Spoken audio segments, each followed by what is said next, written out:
It's the end of the month, so this is a rapid fire of all of the books that I read in September. I started the month off by reading The Inheritance by Ilona Andrews. This is this author's newest release. I read every single book by them. I've loved every single one. They never miss. This is like a portal sci-fi fantasy where these portals start showing up all over the world that release these monsters. So there's these dedicated groups that go in and mine for resources and also try to close the portal. Our main character is part of a group that gets attacked, so she and her trusty German Shepherd have to survive in this portal and try to find her way back. We have an older main character, which I really enjoyed, and this book was just a fun romp. I gave it 5 stars. Then I read Fiasco by Constance Fay. This is a sci-fi romance with adventure. Each book in the series follows a different couple, and I think I like this one more than the first book. But yeah, they're super fun. I can't wait to read the 3rd book. I gave it 4 stars. Then I read Binti by Nnedi Okorafor. This is a short little sci-fi novella about a girl who leaves her home. She ends up being surrounded by people who don't understand her culture, don't understand her background. Her ship gets attacked by alien creatures, and she has to find a way to communicate with them to de-escalate the situation and potentially use her background and experiences to facilitate peace. I thought it was a very thoughtful book. I really enjoyed it. I gave it 3.5 stars. Then I read The Most Wonderful Crime of the Year by Ali Carter. This is my first book by Ali Carter, and I really enjoyed it. This is kind of a Christmassy book, but it's also a mystery. You have 2 rival authors stuck in a mansion and a mysterious disappearance that they have to try to figure out. I thought it was super fun. I'm definitely going to be picking up more books by this author. I gave it 4.5 stars. I also read 3 little black classic novellas, which I have a separate video about, so I'm not going to really go into detail, but they are Leonardo da Vinci by Giorgio Vasari,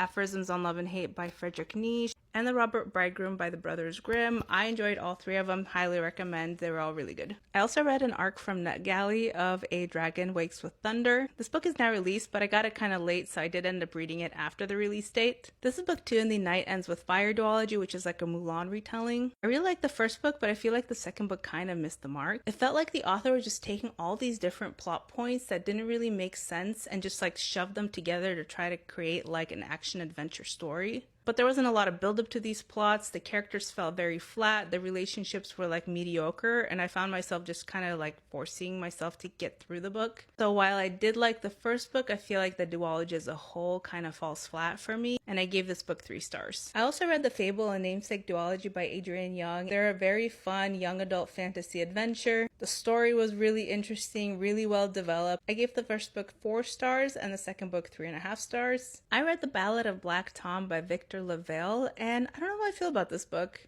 Like, it's very short, but it felt like it was very long. And I don't know if just the plot didn't hit for me or wasn't really vibing with the story. Really interesting setup and really interesting time period, but weak execution. I gave this book 3 stars. And that's all the books I read this month.